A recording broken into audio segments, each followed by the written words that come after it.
It's quiet in here today. It's Friday. We're stunned. Cheer up, everybody. No idea. There's plenty of news to report. Plenty of news to report. I am. Let me explain to you why. Two reasons. The first is, today we were pleased to see a bipartisan majority come together in the House of Representatives to support Trade Promotion Authority. There were many people in this room rightly skeptical, as recently as 2 or 3 months ago, about whether or not Democrats and Republicans would be able to come together on such a significant legislative priority of the president's, but also on a policy issue that I think everybody acknowledges is really complicated and politically fraught. But we're obviously gratified that we were able to advance that piece of legislation with bipartisan support. I would also note that we had 28 House Democrats who voted for that bill. That significantly overperforms expectations. Again, there was a lot of skepticism about how much Democratic support the president would succeed in building. And getting the support of 28 House Democrats is a good sign of the kind of bipartisan majority that the president was seeking to build. Now, at the same time, as many of you have also written about already, I also feel a little like Yogi Berra. I'm tempted to walk out here and say that it's deja vu all over again. Many of you who are frequent visitors of this briefing room will recall back on May 12th, I walked out here prepared to answer your questions about how the Democratic leader of a body of Congress had handed the president a substantial legislative defeat on a significant policy priority that the president had identified. And I'm walking out here on June 12th, prepared to answer your questions about your perception that the Democratic leader of a body of Congress has handed the president a legislative defeat on a priority. At the time, you recall that I colorfully described the situation as a legislative procedural snafu. And to the surprise of very few, another procedural snafu has emerged. These kinds of entanglements are endemic to the House of Representatives. And I say that as somebody who does not have a lot of experience in watching the floor of the House. But the president is determined, and I think as was evident from his visit to Capitol Hill this morning, to build a bipartisan majority to make sure that we're living up to our commitment as Democrats to fight for middle-class families. That's the reason the president is in this office. As the president pointed out rather forcefully in the Democratic caucus today, he wasn't elected by the Chamber of Commerce. He wasn't endorsed by the NFIB. The president is the president of the United States today because of his commitment to fight for working families and to expand economic opportunity for middle-class families. That's the reason he got this job in the first place. That's the reason he was reelected into this office 3 years ago. And it's what he's going to continue to keep at the top of his agenda for the next 18 months. And if we're going to walk the walk when it comes to those progressive values, then it's going to be important for Democrats and Republicans to come together around trade adjustment assistance. This is a program that will lapse on September 30th. That's a problem because Republicans have traditionally opposed trade adjustment assistance, and as everybody knows, Republicans enjoy significant majorities in both the House and the Senate. So if Democrats want to make sure that we're looking out for the interests of middle-class families, we need to make sure that that trade adjustment assistance doesn't lapse. The good news is we're not just going to extend the program, we're going to significantly expand it. The proposal that's before the House right now would nearly double that program in size. And according to an analysis that's been put up by the White House today, this is actually a program that will benefit 100,000 American workers each year for the next 6 years.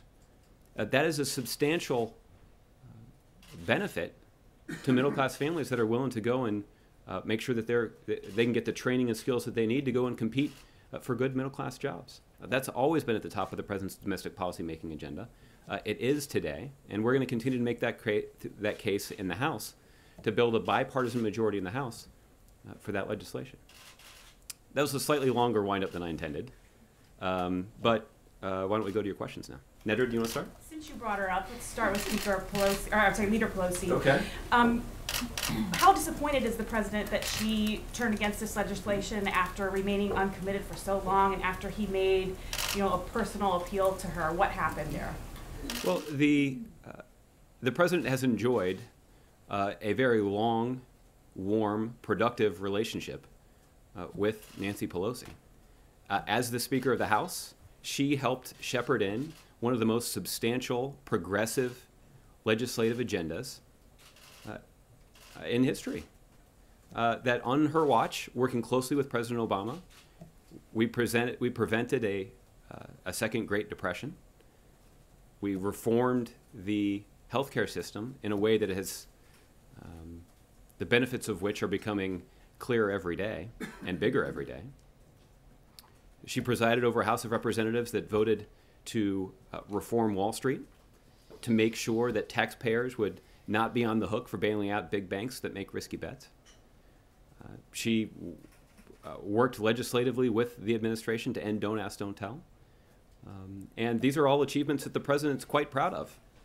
Legislative achievements that required the skillful leadership of then Speaker Nancy Pelosi. Since that time, there have been other important there's been additional important progress on other priorities the president's identified, from the fiscal cliff and making sure that those at the top of the income scale were paying their fair share, to protecting the president's ability to prevent Iran from obtaining a nuclear weapon. I don't know if anybody wants to talk about the Iran negotiations today, but if they do, one of my points of emphasis will be to remind you that because of a letter that was written and signed by just about every Democrat in the House of Representatives, the president feels confident that he'll be able to use diplomacy to prevent Iran from obtaining a nuclear weapon.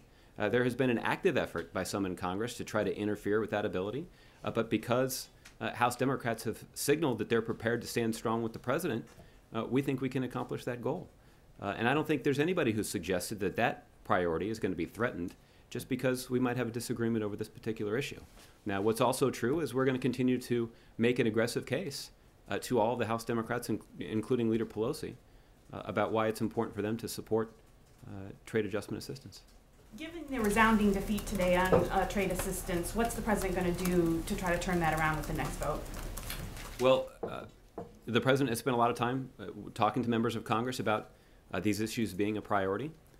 And the fact is, as I mentioned at the top, making sure that workers have access to trade adjustment assistance is a top priority of the president's. The truth is, it's a top priority of every Democrat, too. The last time that it was on the floor of the House of Representatives, it wasn't just a situation that many Democrats voted for it. Every Democrat voted for it, including 125 members of Congress, Democrats who were still in office. So, and as I mentioned earlier, we're not suggesting that they should merely renew what they voted for 3 years ago. We're suggesting, or 4 years ago, we're suggesting that they should actually support a legislative package that would significantly enhance it. It would almost double the size of the cap, freeing up additional funds to help workers. It would allow 17,000 workers who over the last 18 months have had their eligibility for trade adjustment assistance denied to allow them to have their applications reconsidered again. So that's an indication that this particular program can do a lot for middle-class families. And we know that there are a lot of Democrats in the House of Representatives who ran for that job specifically to benefit middle-class families and to make sure that they had a voice and somebody fighting for them in Washington, D.C. And that's why we feel like we've got a strong case to make in terms of trying to build a bipartisan majority for trade adjustment assistance. The voting today was a little confusing, so if you could help us out a little bit on what happens if TAA can't pass. Does the Senate get back involved, or what does the strategy become then? Well, this will be the subject of a lot of conversations between White House officials and maybe even the president today and over the weekend and possibly even into early next week. So figuring out the legislative procedure and the path forward will principally be the responsibility of members of the legislature. But the White House, as we have been in the past, will certainly be involved in those conversations because this is a priority that the president has identified. Okay. Julia. Thanks. Is the president concerned that his meeting with Democrats on the Hill this morning backfired in any way? Some Democrats leaving that meeting said they felt insulted, said that the president tried to impugn their integrity when he told them to play it straight on the TAA vote. Is he worried that he may have frayed relations going into what might be another vote on TAA next week? Not at all. The president had a productive visit with the House Democratic Caucus today, and he delivered a very strong case about helping those members of Congress understand precisely why he was strongly supportive of making sure that we're expanding economic opportunity for every American by opening up access to overseas markets for American goods and services. He explained how, as a young man, he left New York and traveled to the south side of Chicago, where he tried to help a community deal with the closing of steel plants. And he talked about all of the work that he'd done in the community there to try to help that community confront the powerful forces of globalization. He went on to talk about how, as a candidate for the United States Senate, he traveled to Galesburg, Illinois, with then Democratic Congressman Lane Evans. And while in Galesburg, the president spent a lot of time with citizens in that community who are dealing with the closure of the Maytag plant there. That's a plant that moved to Mexico. And he talked about the impact that that had on the community and on middle-class families in that community. And the president said that he ran for this office determined to go and fight for the people that he fought for as a community organizer on the south side of Chicago, and determined to fight for the people that he met in Galesburg, Illinois. And this strategy of passing the most progressive trade promotion authority bill that's ever been considered by the Congress is an important part of that strategy. It doesn't, however, eliminate the need for Congress to make progress on the wide variety of other economic priorities the president's identified, from raising the minimum wage to passing early childhood education to investing in infrastructure to getting immigration reform done. Those all continue to be important priorities because they will also benefit middle-class families.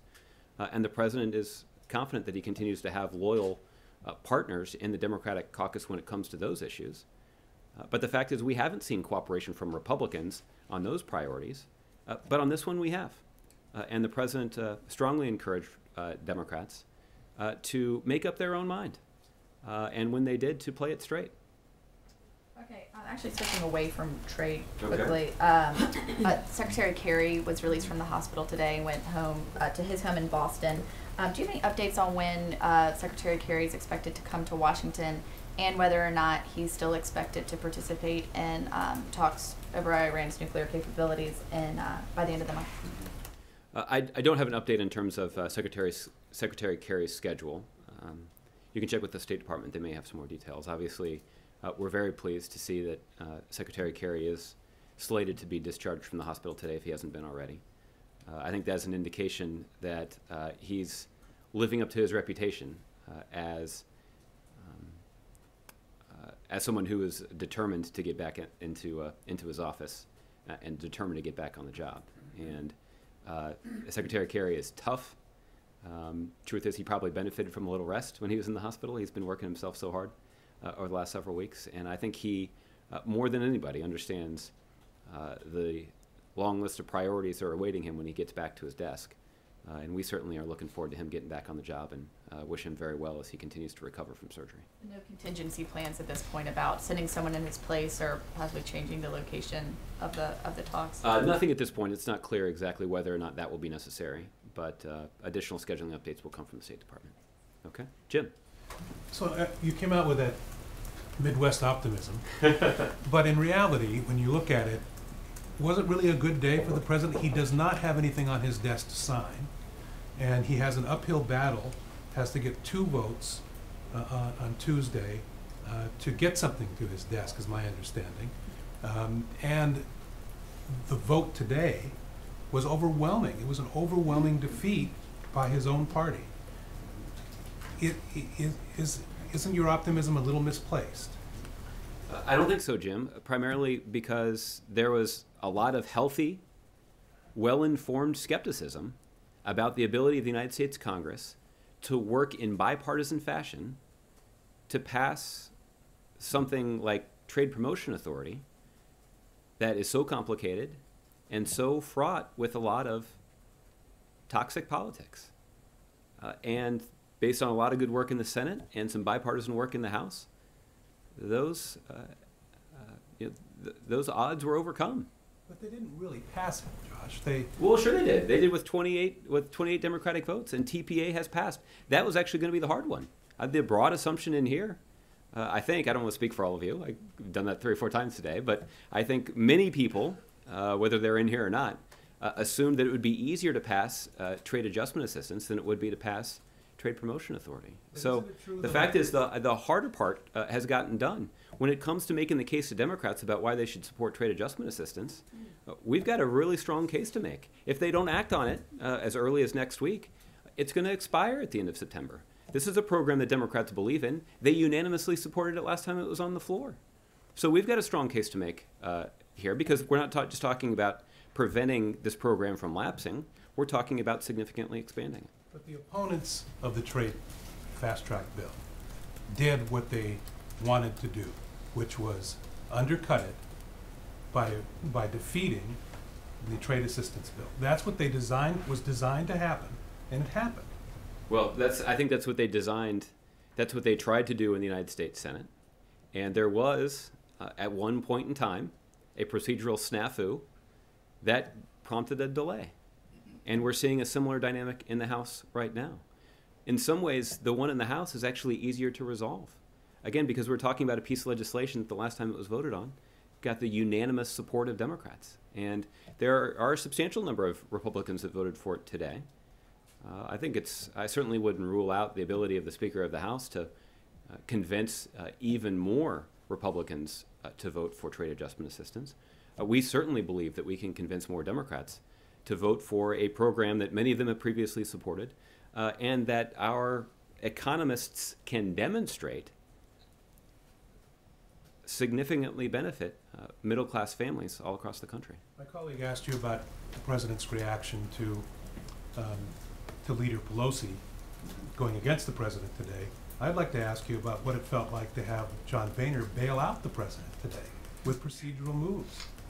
Well, I'm not sure I would characterize it that way. I think that what you have seen certainly over the last week, and the groundwork has been laid in recent months, effective coordination between the White House and the Speaker's office to make progress on a shared priority.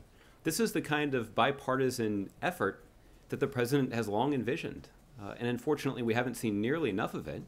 But in this case, you got to give some credit where it's due to the Speaker of the House, who, despite his many ideological differences with the president, has said, let's put aside our differences and figure out how we can work together to build a bipartisan majority for a policy that we both believe will benefit our economy and will benefit middle-class families across the country. Do you see the irony here, with Pelosi on one side and Boehner on the other side, with the president? Well, what I see is that there is a bipartisan majority in the House of Representatives that's standing with the president. Yes, that means a substantial number of Republicans. And I think that's a testament to the president's leadership ability, too, that he's willing to set aside his own differences with them to try to find common ground on this. And again, I think the country is very well served by that kind of bipartisan spirit. And hopefully this will serve as a template not just for eventually passing trade adjustment assistance, but also making progress on some other bipartisan priorities that have been identified, including investments in infrastructure, criminal justice reform, and some other things. Okay, Mike. So help me understand then. As I understand it, many of the Democrats that opposed the TAA today did so, and I think the former speaker said this in her final remarks as well, that they did so as a way of stopping TPA, which they don't like. So if TPA has now passed with 219, and so the only thing standing in the way of TPA from actually getting to the president's desk is now the keeping TAA dead, don't those Democrats all have even more incentive to continue to be opposed to it next week if you guys bring it up again than they do now? So you have a bigger hill to climb. I mean, how can you possibly say that you are going to convince more Democrats to vote for it now when it's even more important for them to remain opposed to it? Well, because the case that we'll make to them, Mike, is that they've registered their objections with TPA. They hoped to block the passage of TPA, and it didn't work. TPA did pass with a bipartisan majority. And now we're going to go and make the case to them that they should support a policy that they have strongly supported in the past. And in fact, if they don't, we're going to see that policy that they strongly support lapse.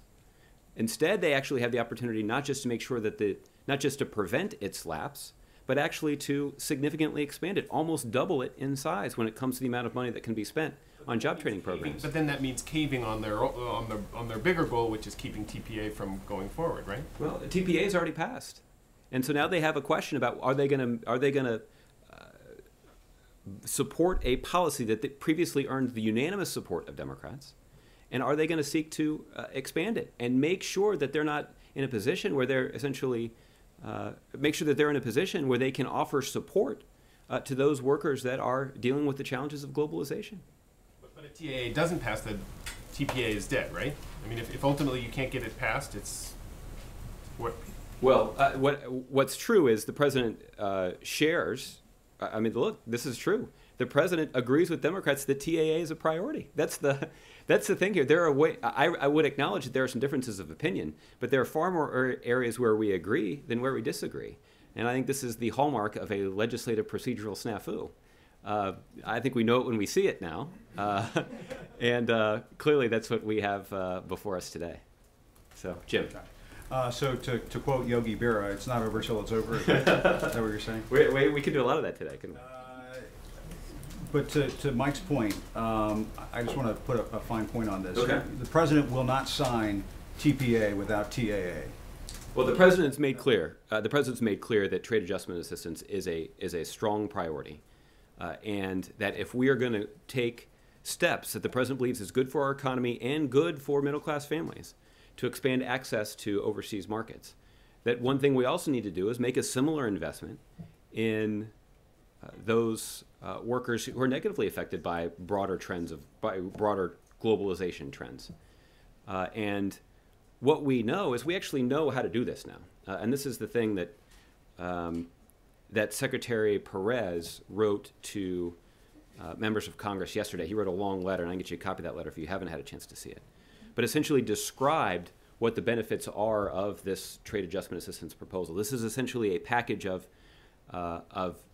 job training grants and other funding that allows workers who can successfully petition to the Department of Labor to get access to job training programs that will ensure that they get the skills they need to actually get another job. So this package is a significant one. It's a significant expansion of the package that's poised to expire at the end of September. This will make trade adjustment assistance available for 6 years. It would nearly double the program in size. It would allow 17,500 workers who over the last 18 months have had their eligibility denied to allow them to have their applications reconsidered. And it would make available to workers 130 weeks of what's called trade readjustment allowance benefits. Essentially, that means, if you're doing the math, that means that is enough assistance to go through a 2-year training program, to go and get some really good skills that you can then use to go and get a good middle-class job. So these kinds of programs we know make a real difference in the lives of middle-class families. And that's the case that we're going to make to Democrats. We're not. No TPA without TAA. I mean, This is not a situation where we have to persuade Democrats to hold their nose and vote for something. This is an opportunity for Democrats to support the expansion of a program that they previously have indicated they strongly support. I think that's a non-answer. I don't think you're answering that question. Okay, I don't mean to give a non-answer. So the president will not sign TPA without TAA. Well, both of these have to be passed and packaged together. Is that correct? Well, as a matter of legislative procedure, that's true. That the House of Representatives can't just send, based on their vote today, right, they can't just send the TPA bill to the president's desk and hope that the TAA bill follows. Procedurally, that won't work. Again, this is why I would describe this as a procedural snafu. We have a situation where we have got a clear bipartisan majority in the House. We just have to work our way through the procedures so that can make its way to the president's desk. And why did the president wait until the last minute to go up to Capitol Hill, to go schmooze lawmakers at the congressional baseball game last night? And what do you say to people in this town who believe that's just too little too late? If that were all the president did, I would agree with him. But the fact is the president personally had dozens of conversations with Democrats in the House and in the Senate to make the case for this proposal. And those are conversations that took place over the course of months.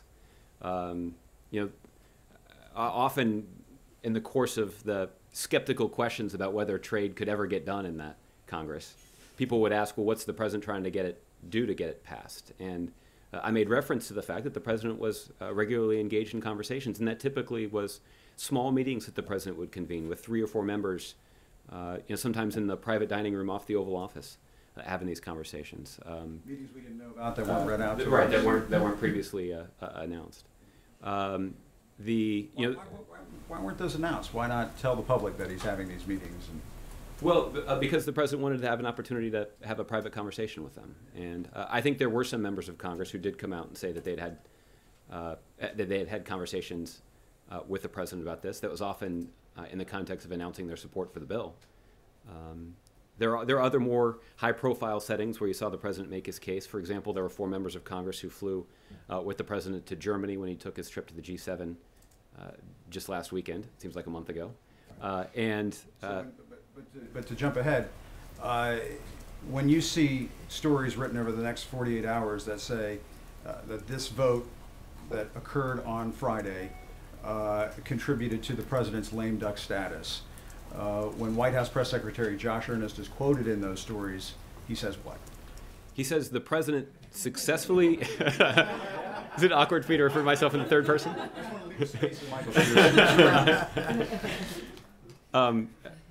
What I would do is I would simply observe that there was healthy skepticism across the United States Capitol and across the country about whether or not Democrats and Republicans would actually be able to work together in bipartisan fashion to pass trade promotion authority. And because of the president's leadership and because of the effective leadership of Republicans on the other side of the aisle that were willing to coordinate and cooperate with the president and his team, the president succeeded in that priority.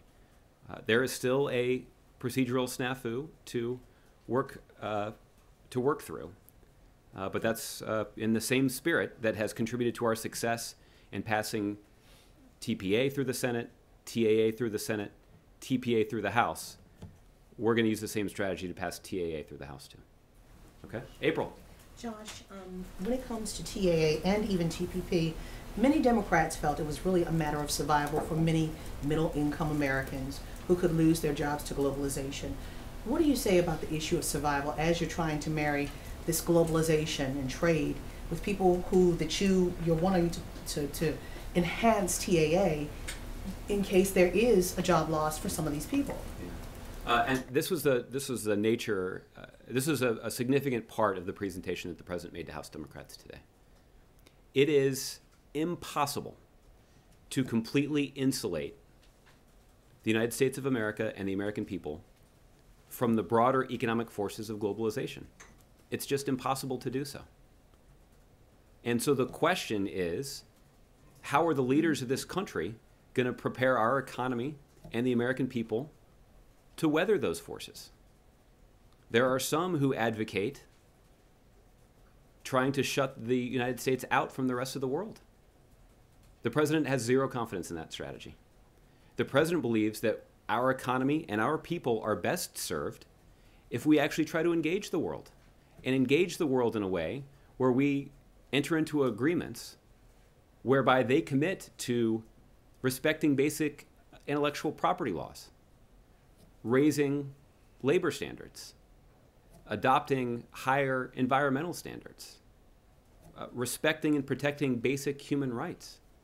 That if we can get them to commit to doing all of that in exchange for doing business in the United States, well, what the United States is essentially doing is leveling the playing field. And we can go do business in all those countries too. And when I say all those countries, we're talking about some of the most economically dynamic countries in the world. These are the countries that have some of the fastest growing economies on the planet. And giving American businesses and American workers the opportunity to do business in those countries with a more level playing field is a tremendous opportunity. And that is the right way for us to respond to the challenging forces of a globalized economy. So when you say that it's impossible to insulate the American people from this globalization and trade deal that you're doing, when you're in your rooms calculating the positives and the negatives, realistically, what is this White House expecting when the trade bill goes through, the numbers of jobs and the numbers of people who could lose their jobs because of globalization over the next 6 years, as you said, with TAA. You mean how soon do we expect this legislation to pass? Is that what you're asking? No.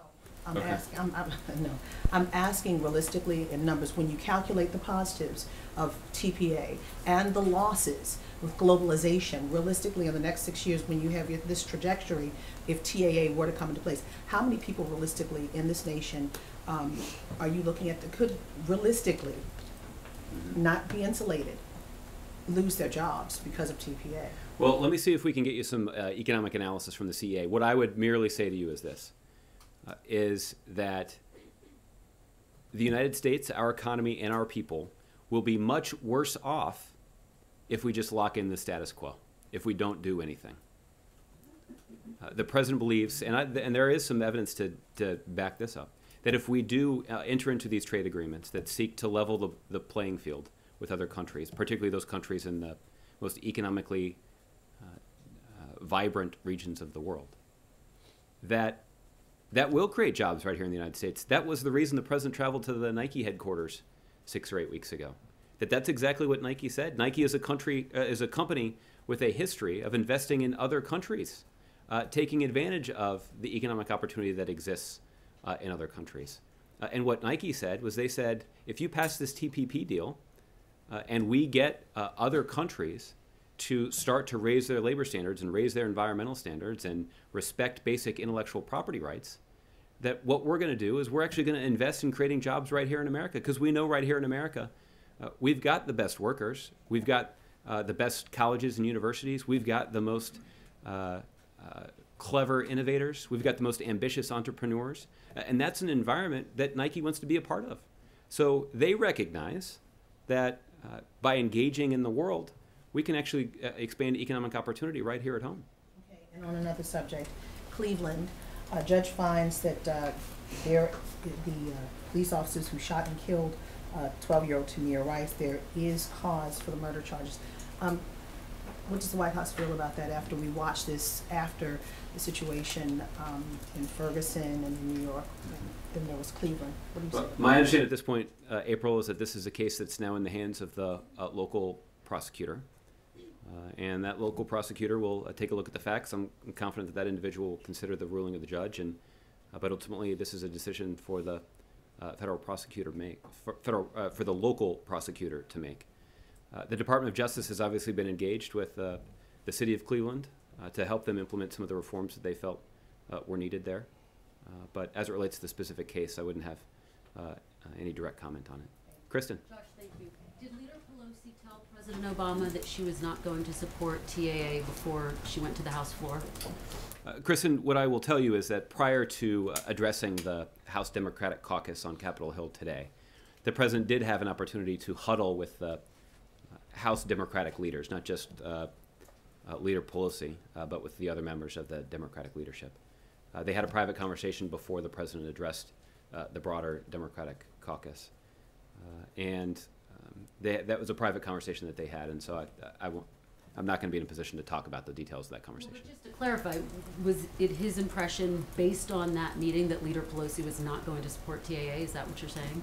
What I'm saying is that they had an opportunity to discuss this at some length this morning, and I'm not prepared to talk about the details of that conversation. Was he anticipating that she was going to support it leaving that meeting? We saw them come out. They seemed to be all smiles. What was his impression leaving that meeting? Well, the reason they're all smiles is because they have a warm, constructive relationship that has yielded a lot of benefits for the American people. And there's so much of what the president has accomplished that wouldn't have been possible without somebody like Leader Pelosi. And so, but again, I'm not going to get into the details of their conversation. Let me put it this way. Was he surprised by Leader Pelosi going out on the floor and opposing TAA? I don't know that the president watched her specific floor speech. The president had an opportunity to speak to her before the caucus meeting. Did he watch the vote? I don't believe that he did. He certainly is aware of it. You described his relationship with At the risk of underplaying it, he is aware of it.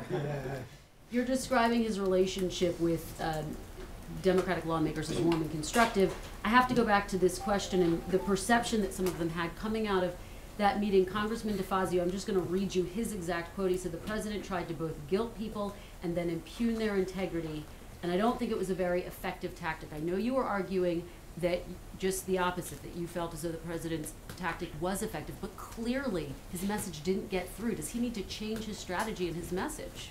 No, Kristen, consider we succeeded in passing TPA through the United States Senate with bipartisan support. We succeeded in passing TAA through the Senate with strong bipartisan support. We succeeded in passing TPA through the House with strong bipartisan support. It's a pretty clear indication to me that our strategy is clear. Josh, the president didn't win today. Chris, I don't think that that's an accurate assessment of what happened.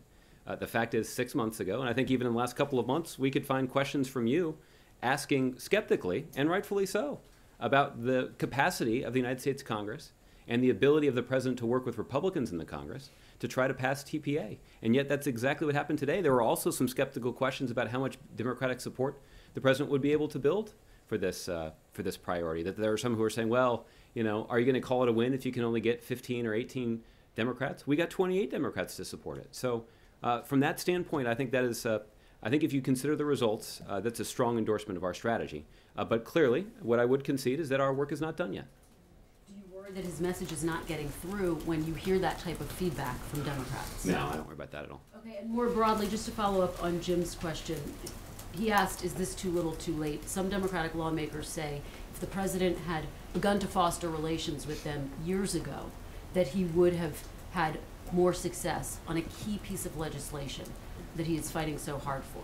What's your reaction to that? I find it hard to believe that the president's attendance at the 2014 congressional baseball game would have in any way contributed to the vote count today. Well, but Josh, well, not that's just the prospect the that some have 2014 raised, baseball right? game, but that's having the prospect that some have more raised it. Oh, if the outreach president on a had just more gone to the consistent congressional basis. baseball game before, that this kind of thing wouldn't happen. But having a more robust outreach on a more You know, consistent basis. To be honest with you, Kristen, I think that the president takes much more seriously members of Congress and their concerns than some analysts do when they're considering how they make decisions about significant policy issues.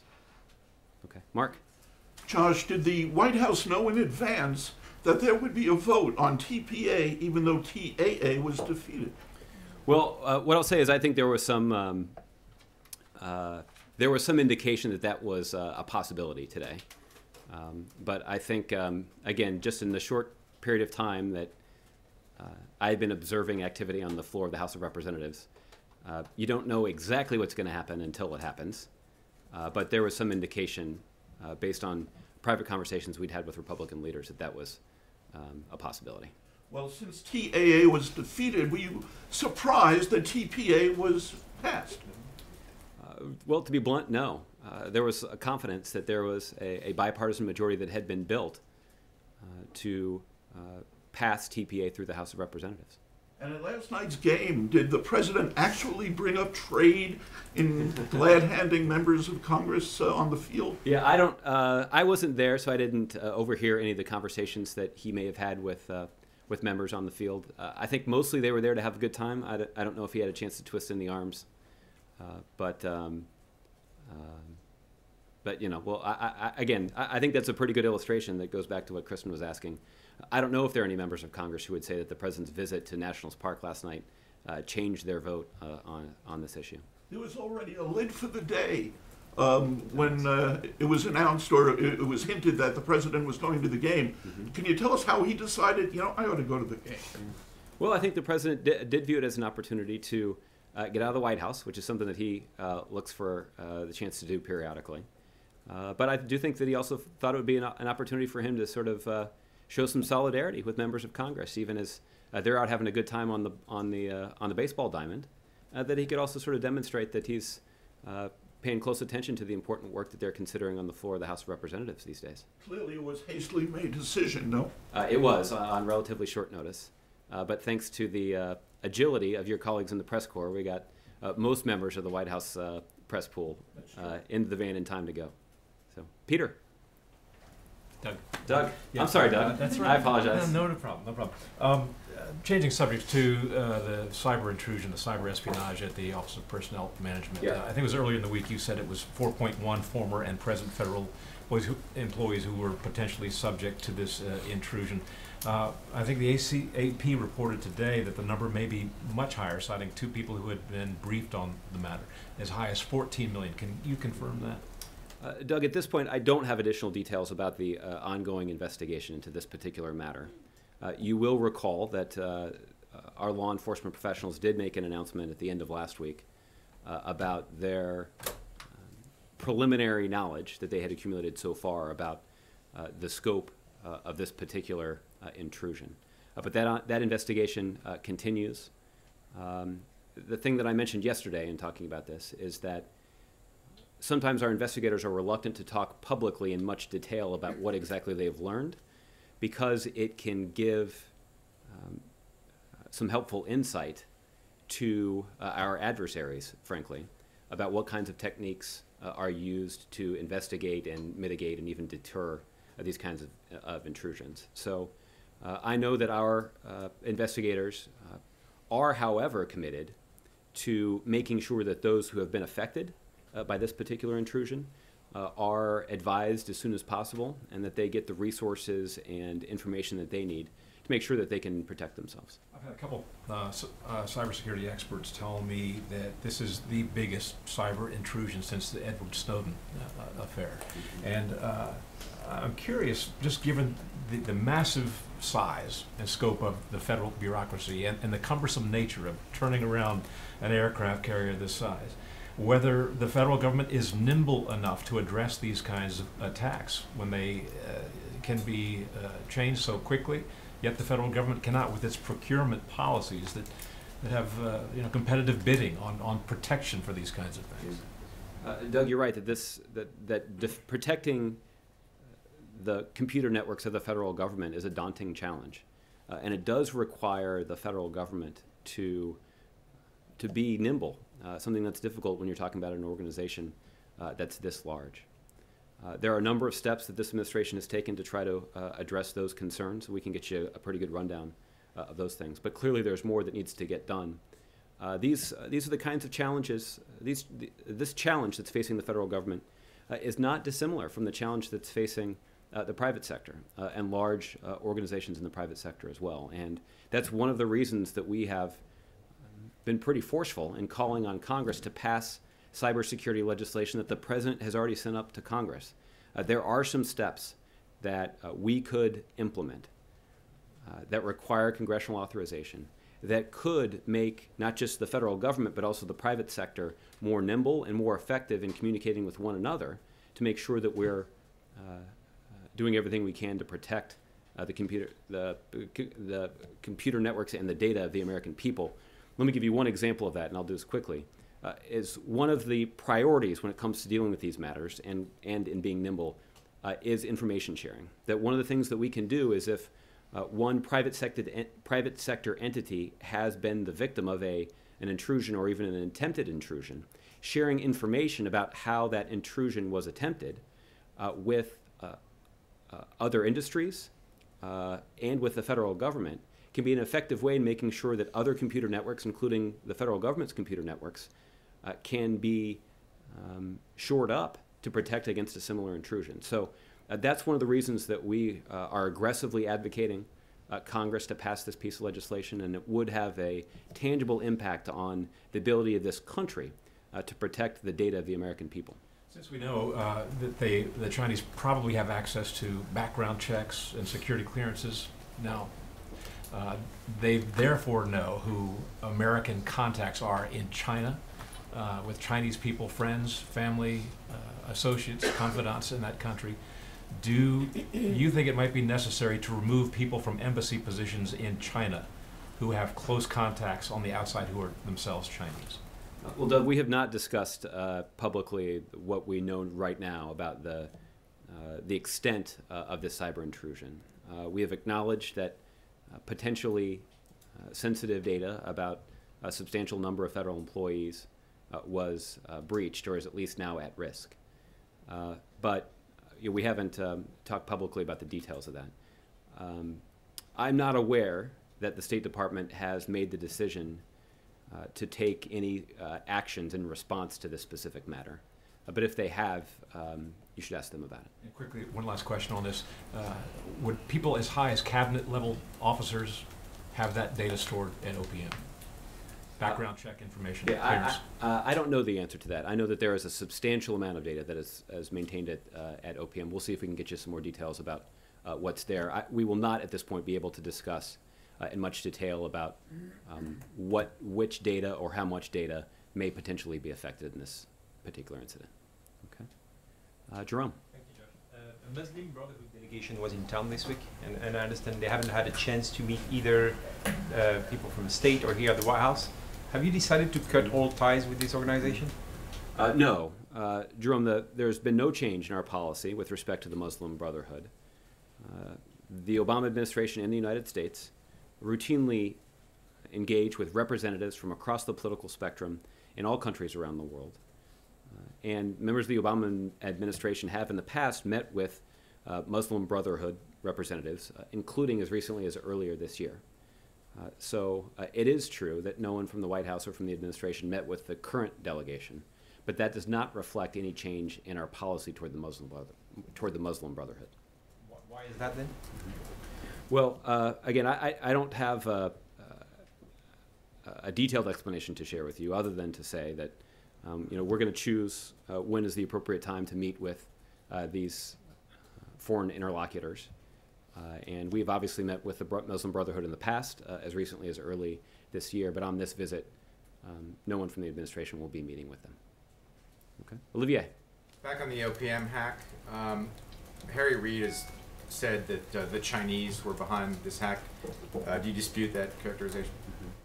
Well, Olivier, we have declined to offer our own official assessment about who may be responsible for this particular intrusion. So I don't have any information to share with you on that. Okay. It wasn't that long ago that the president made new policy by greenlighting the use of economic sanctions against people tied to cyber intrusions such as this one, potentially, though obviously it was announced before this. How close are you to announcing, if you plan to announce, retaliatory steps targeting either individuals or nation states at this point? It's correct, Olivier. The president did sign an executive order earlier this year authorizing the Secretary of Treasury to make some decisions about designating for sanctions individuals who may be responsible for specific cyber intrusions or just merely benefit from those cyber intrusions. In talking about sanctions in the past, you know that we have often said that it is not in our interest to telegraph in advance any decisions that we may be making related to sanctions, primarily because it gives those who may be targeted the opportunity to move around their assets to try to escape these sanctions. So I don't have much insight to share with you, unfortunately, about where we are in that decision-making process, other than to confirm for you that this newly available option is one that is on the table. Two more on the same subject. I'll try to keep it quick. First, how concerned are you that this is going to chase qualified people out of government or dissuade qualified people from joining government if they worry that their confidential information, and some of these forms get into a lot of detail and very personal information. That's true. If this is compromised, how concerned are you about that? Well, Olivier, I think the reason I'm not particularly concerned about that matter is that this is a challenge that's facing the private sector as well. And I know that those individuals who are being recruited by private sector entities also have to turn over significant amounts of personal information. And the need and the strategy for protecting that information is something that both private sector experts and federal government experts grapple with. In fact, the president spent a lot of time encouraging those in the private sector to coordinate with federal government experts so that they can share knowledge and best practices and devise strategies that will bolster the defenses of both public and private computer systems. So trying to facilitate that kind of coordination, we believe, will benefit everybody. But there's no doubt that this is a significant challenge and one that is a priority for many private sector companies. It's also a priority for the president and every federal government agency that he's responsible for. Last one for you. A lot of federal employees have received emails telling that their information was compromised and offering them support with credit monitoring. Have you received that message, and have you availed yourself of that service? I have not received that message at this point. My understanding is that the notification process, though, is one that is a rolling one. Okay, totally. Thanks, Josh. Just one on OPM before I have another question on trade. On the OPM hack, you're not. It sounds like you're not willing to give a number in terms of. We're hearing as high as 14 million, but if you don't want to go that far, are you at least willing to say that during the investigation, the FBI has expanded beyond the initial estimates, and that you actually believe that it's broader than what it was when you first announced it? So I don't have any details to share with you about the investigation at this point. That as our investigators at the FBI and DHS gather more information, and that if they're comfortable, if they reach a point where they're comfortable sharing more information, I'm confident that they will.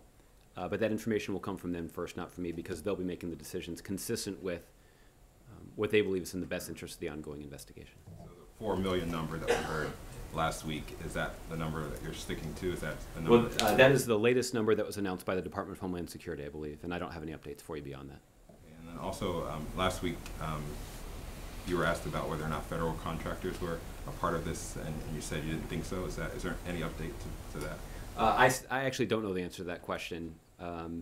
We'll see if we can get you an answer to that. The other thing you can do is actually contact OPM and see if they can get you an answer too, but if both of us try that, maybe we'll get you an answer. And on trade, the TAA issue came up actually, I think, back on Monday or Tuesday with the Medicare fix, and it seemed like Leader Pelosi was on board. She worked out a deal with John Boehner to fix that and take that off the table, and then it ended up that she voted against it. Were you surprised that after being on board she seemed to come out against it? And should the White House have done more to attack the TAA issue, since you knew about this much earlier in the week and the president didn't show up on the Hill until Friday to take on this issue specifically? Well, Tolu, a couple things about that. The president has been engaged in having a number of telephone conversations and in-person conversations over the last several weeks on this issue.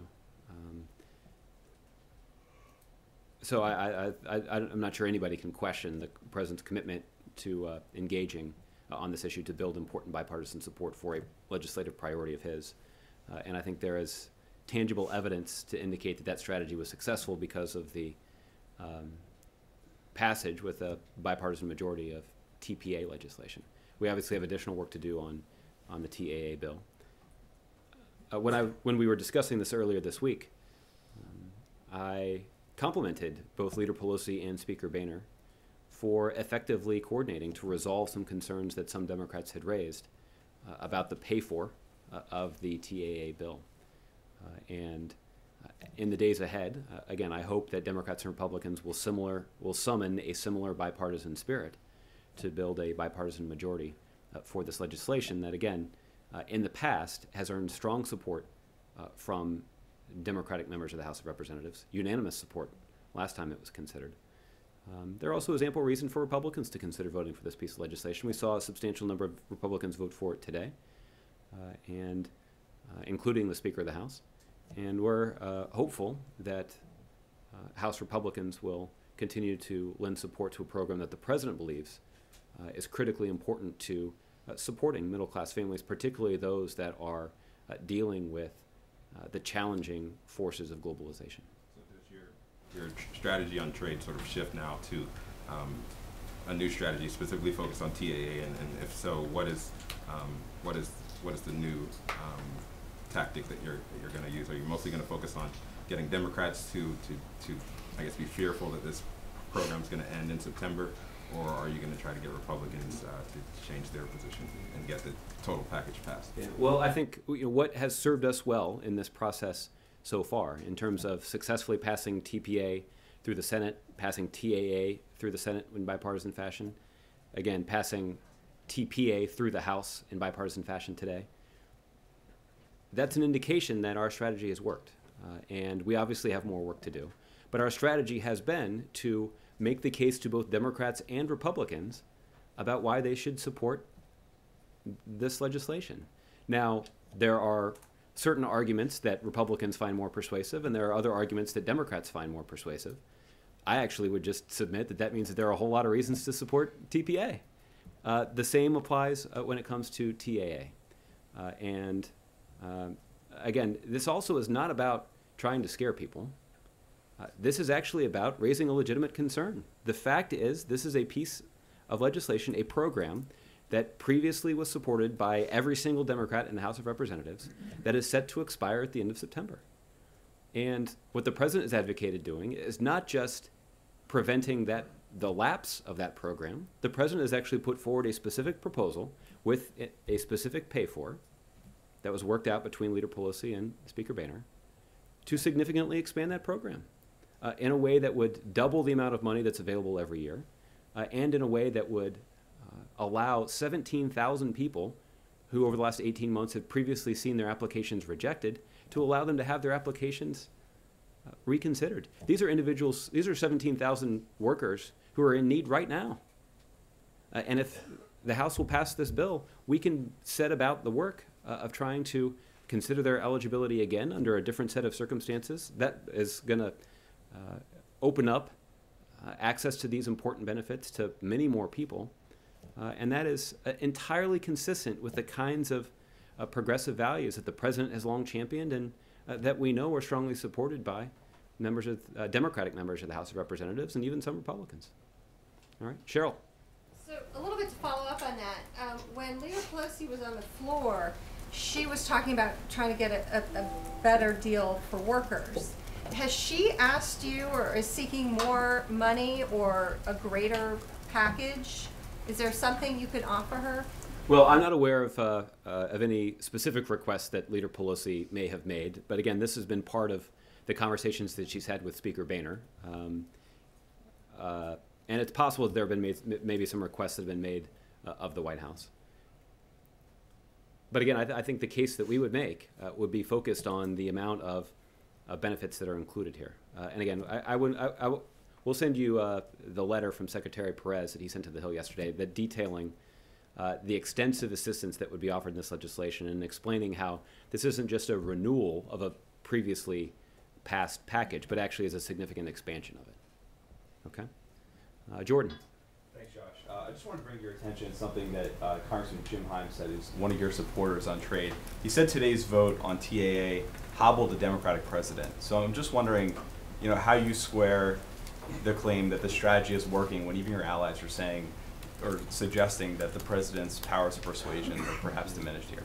Well, again, all I would do, and I would say this to Congressman Himes too, is I would just encourage him to consider the track record here. That over the last month, we've seen that the Senate came together and beat the odds and built a bipartisan majority to pass TPA. The Senate came together, built a bipartisan majority to pass TAA.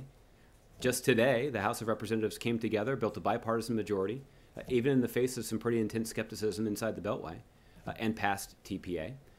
The remaining stumbling block, one that I acknowledge remains, is when it comes to trade adjustment assistance. But I think as I've done a number of times here already today, we've got a very strong case to make to Democrats about how middle-class families all across the country would benefit significantly from the proposed expansion of trade adjustment assistance. And we're going to make the case that they should support it, and we'll keep doing that. Okay, Sarah. Thanks, Josh. I think after today's vote and floor statements, it's fair to say that all the current leaders of the Democratic Party have come out and taken a position on trade. Hillary Clinton is the front runner right now to be the future leader of the Democratic Party. She would benefit from fast-track authority if she became president. How would it affect things in the House if she came out and took a position? And is President Obama satisfied with the leadership being shown right now from one of his potential successors? We would be very concerned about the position of Secretary Clinton if she had a vote in the House of Representatives. I assure you that if she did, she would be subject to a pretty aggressive lobbying campaign by the president on down. And we would be optimistic about the persuasive case we would be able to make. Unfortunately, however, she does not have a vote in the House of Representatives. She's doing what she's supposed to be doing right now, which is focused on running a presidential campaign. And so you don't think she would be influential? I'm sorry to cut you off, but you don't think she would be influential to these House members? She would potentially be at the top of the ticket in the re-elections that they're concerned about. Sure. Well, I think it is entirely possible that she is obviously a significant figure in the Democratic Party, and people care a lot about what she has to say. But she's focused on running her campaign right now, and is not focused on whipping votes in the House of Representatives one way or the other. And that means that she's got her priorities straight right now. I have one more question. Sure. As others have mentioned, there's this perception that throughout the president's term that he hasn't really engaged very much with members of Congress, and you have contested that perception. But why is that so widespread if it's not the case? Well, frankly, I don't know. I think that what the president has pursued is a strategy that has sought to engage members of Congress on important legislative priorities. And I think that's been on full display, not just in the last 24 hours or so, but over the last several weeks, particularly on this particular trade issue. And it's served us very well in terms of the success that we've had in passing these legislative priorities through the Senate. We've got some additional work to do in the House, but we're pleased with the important progress that we've already made so far. Okay. Thanks, Josh. All right. Fred, I'll give you the last one. We'll do the week ahead. Something that has come up in the course of the debate is something that Paul Ryan had addressed this week as whether TPA might down the road allow the president to implement climate rules or immigration rules. One Republican, at least in the House, during the House debate, said that his concerns about that were satisfied. But I wanted to ask, from the White House perspective, would the White House or would the administration ever consider using future trade deals if TPA is put into place for climate or immigration? My understanding, Fred, is there's actually specific language that's included in the legislation that prohibits that. This, I think, is a pretty good example that of where there are significant disagreements between Democrats and between Republicans and this president. And we've made clear that we believe that immigration reform is a priority because of the economic benefits it would shower on our economy. We've also made clear that dealing with climate change is a top priority. But the fact is the president has sought very aggressively to make progress in those areas, and he didn't need TPA to do it. So the president's going to continue to advocate dealing with the causes of climate change, and the president's going to continue to implement many of the executive actions that he announced at the end of last year to reform our broken immigration system. So that's what the president's focus is on. Let's do the week ahead. That's TWA. I'm sorry? The week ahead, TWA. Oh, yes it is. Yes it is. Yeah, there have been a lot of acronyms today. A lot of acronyms. On Monday, the president will attend the graduation ceremony for participants in the 2015 White House Mentoring and Leadership Program. On Tuesday, the president will attend meetings here at the White House. On Wednesday, the president will deliver remarks at an investiture ceremony for Attorney General Loretta Lynch over at the Warner Theater. On Wednesday evening, the president will, here at the White House, this should be interesting, host a picnic for members of Congress. So that'll be fun. On Thursday, the president will travel to the Los Angeles, California area to attend a handful of DNC events. The president will spend Thursday night in Los Angeles. On Friday, the president's scheduled to travel to San Francisco, California, or at least the Bay Area, to deliver remarks at the annual meeting of the United States Conference of Mayors, as well as attend DNC and DCCC events. We'll have additional details about the president's trip to California early next week. Anything this weekend that we should know about? No, I don't have any details about the president's schedule this weekend. All right. Will trade be the weekly address subject? I don't yet know what the subject of the weekly address will be, but we'll have it in your inboxes shortly, I hope. Okay. Thanks, everybody. Have a great weekend. Thank you.